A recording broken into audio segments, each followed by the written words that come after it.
Right, first thing you want to do is make sure that to connect the Ethernet portion of your Ethernet to USB wire to the first RS485B port on the first battery, not the CAN/485A, but the 485B port. Also make sure the dip switch is set to 1 on this battery. Then you want to make sure that the first battery's second RS485B port is connected to the first RS485B port on the second battery, and that the dip switch is set to 2. Okay, now make sure, after making sure your battery is properly connected to your PC, like I'm doing right here, wiggling that USB port, making sure it's not loose, you want to go to Google and download some software. Now, two different software will work for what we want to do.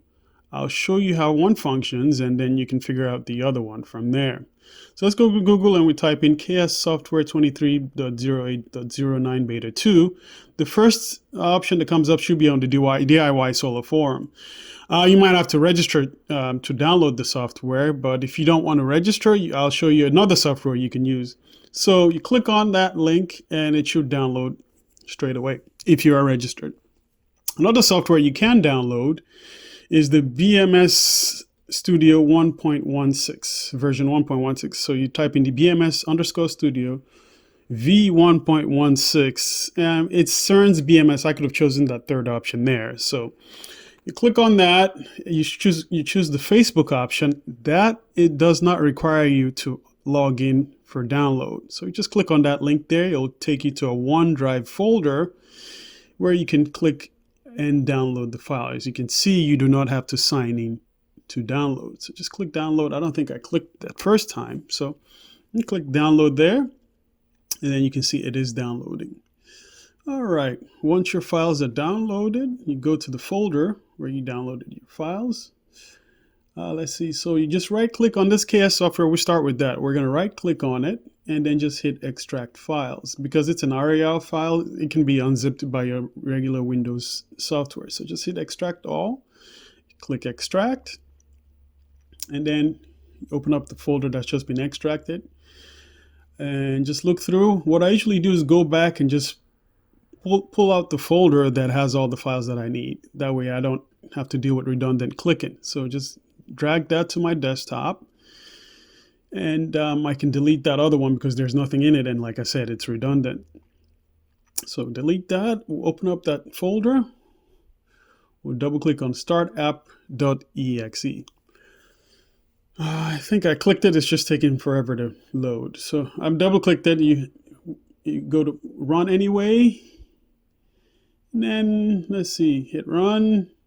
That'll happen the first time. Second time, it should pull up right away. Now on this, you want to make sure your communication port, like mine is COM4. I know that's correct because that's the one it's using. And then you want to make sure your address is right. So I'll show you an example. So I click on address 2 here, and that's the second battery. You can see the 72 cycles there, and I'll switch the other one to 1, and you can see this one has 64 cycles. Anyway, so now you see the language is in Chinese, so I want to change that. You go down to the bottom one that has the headset on it, click on that, and then you click on that drop-down box. It will change it to English.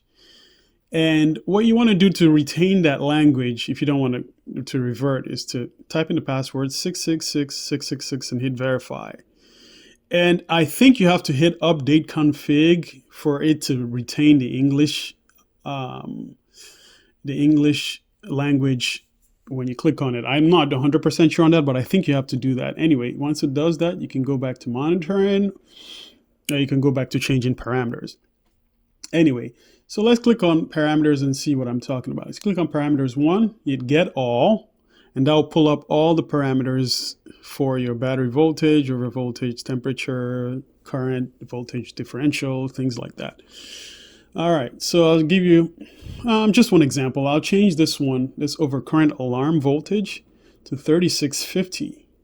That's actually one of the reasons why I was chasing down the software. Anyway, we'll change that 3650 and hit set checked, and that will save that change. For this, you have to hit 666666 again. Now, it'll ask you for it the first time, but I don't think you'll do it the second time if you want to change the parameters on this specific page. So if I hit get all, you see that it saved that, and so that's already inside and programmed. Now I've actually set up everything that I wanted and I exported the parameters. I can just import it back and I'll change everything back to what I want it to be. So open it up, you see I imported the set of parameters, and then if it was a separate thing, I'll just hit set all, and then I'll save every single parameter that I've changed, or actually every single one. Obviously the ones that you didn't change would just be the same. So we just run through that just to give you an example of what you can do here. So you see, you go to settings page, system, there's other parameters you can change here. You see get, you see I changed the capacity on this, and I can explain that later on, but that's not important. I'm just showing you how to use the software in general. There's a calibration page.